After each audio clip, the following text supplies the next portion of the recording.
Hi everyone, myself Ashu Kumar and I am from Buxar. Today we discuss about how we control population in India. तो हमारा भारत विश्व का सबसे ज़्यादा population वाला देश बन चुका है 2023 में, और यह तेजी रूप से बढ़ता ही जा रहा है और इसको कंट्रोल करने के लिए कोई सरकार की कोई चिंता नहीं है। पूरे भारत के नागरिक को भी कोई चिंता नहीं है कि कंट्रोल होगा कि नहीं होगा। लेकिन कुछ लोग इसके बारे में सोचते हैं क्योंकि वो एजुकेटेड हैं, और कुछ लोग नहीं सोचते हैं क्योंकि वो अनएजुकेटेड हैं। तो हम लोगों को भी एक कम्युनिटी बनानी होगी, जैसे कि कम्युनिटी में 40-50 मेंबर होंगे, और डोर टू डोर पॉसिबल नहीं है लेकिन चौराहे टू चौराहे पॉसिबल है। जैसे एक सिटी में गए और एक मेन चौराहे पर ये हम लोग रोल प्ले किए, तो उस रोल को हम लोग सोशल मीडिया पर अपलोड किए ताकि लोगों तक, बहुत ज़्यादा लोगों तक बात फैले।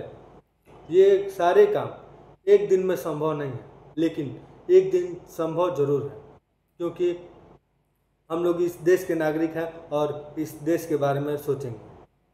और आप देखिए कि पॉपुलेशन बढ़ते ही जा रहा है, और जिसके वजह से हम लोग बेरोजगार हैं, हम लोग का देश और गरीब होते जा रहा है।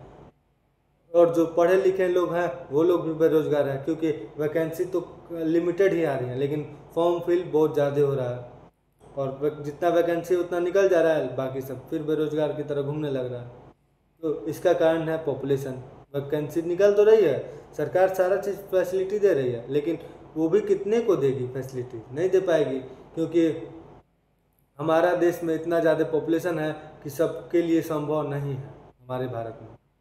और सरकार को भी एक रूल निकालने होंगे, स्ट्रिक्ट रूल, जो कि सबको ही फॉलो करना सबसे ज़्यादा ज़रूरी है। सबको सिंगल वन चाइल्ड पॉलिसी।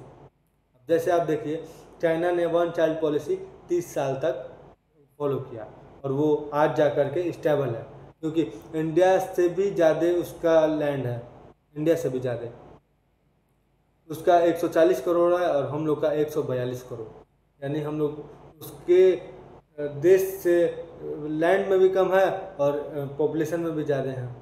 इसका क्या मतलब कि हम लोग का देश बहुत ज़्यादा और गरीबी की तरह चलते जा रहा है। अगर वन चाइल्ड पॉलिसी सरकार लागू करती है तो लगभग 2080 तक हम लोग का इंडिया स्टेबल आ जाएगा। क्योंकि अगर नहीं बात हुआ इस बारे में अगले साल भर या 2 साल में, तो हमारे भारत का लगभग बहुत ही ज़्यादा बुरा रूप होने वाला है, क्योंकि इतना ज़्यादा गरीबी आ जाएगा, लोग तो भूखे भूखे सोएंगे, क्योंकि अनाज भी कितना उगेगा? जब लैंड रहेगा तब ना अनाज उगेगा, लैंड ही नहीं रहेगा तो अनाज कैसे उगेगा?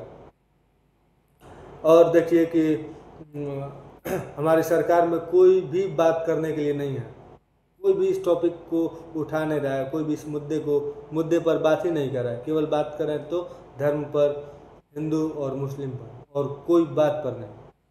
राम राज्य लाना ही एक बड़ी बात नहीं है ना। पहले लोगों के प्रति जागरूक करें, और यही नहीं बल्कि आप देखिए कि मंदिर बनवाने से अच्छा रहेगा आप हॉस्पिटल बनवाइए, स्कूल्स बनवाइए। सबसे ज़्यादा ज़रूरी चीज़ है ये, क्योंकि एजुकेटेड लोग रहेंगे तो हमेशा मतलब बढ़िया ही सोचेंगे, सबके बारे में बढ़िया सोचेंगे। या फिर वो जैसे वन चाइल्ड पॉलिसी के बारे में हम लोग अभी बात कर रहे हैं, तो वो लोग भी फॉलो भी करेंगे और सबको ये समझाएंगे भी। अगर एजुकेटेड है तो वो तो सबको समझाएंगे इस सब के बारे में। तो आप लोग हमारे इस वीडियो से भी समझें कि वन चाइल्ड पॉलिसी या फिर हाउ वी कंट्रोल पॉपुलेशन कितना ज़्यादा ज़रूरी है हमारे भारत को। तो सबको मिल करके इस वीडियो के थ्रू आप लोग को भी जानना होगा और इस सब को फॉलो करना होगा इस सब का। और सरकार से नम्र निवेदन है कि आप अपना इस एक टॉपिक को उठाया जाए, वन चाइल्ड पॉलिसी लाया जाए, ताकि लोगों को भी मालूम चले कि वन चाइल्ड पॉलिसी लाना कितना ज़्यादा ज़रूरी है, और स्ट्रिक्टली फॉलो करवाए, ताकि कोई भी फैसिलिटी जो गवर्नमेंट फैसिलिटी है सरकार की, तो वो सब तक ना पहुँचे। अगर नहीं फॉलो कर रहे हैं, नहीं पहुँचेगी। फॉलो करिए, आप सब चीज़ पहुँचेगी। अगर जिस देश में कम पॉपुलेशन है, उस देश के नागरिक अगर अनएम्प्लॉयड है यानी बेरोजगार हैं, तो उसको गवर्नमेंट फैसिलिटीज़ देती है। लेकिन हमारे बिहार में ये पॉसिबल ही नहीं है, क्योंकि हमारे यहाँ बहुत ज़्यादा population. Thank you very much for watching this video. तो आप इस चैनल को लाइक करें, सब्सक्राइब करें और ज़्यादा से ज़्यादा शेयर करें, ताकि लोगों तक भी ये बात पहुँचे। पॉपुलेशन हम लोगों को कंट्रोल करना बहुत ज़्यादा ज़रूरी है। Thank you very much.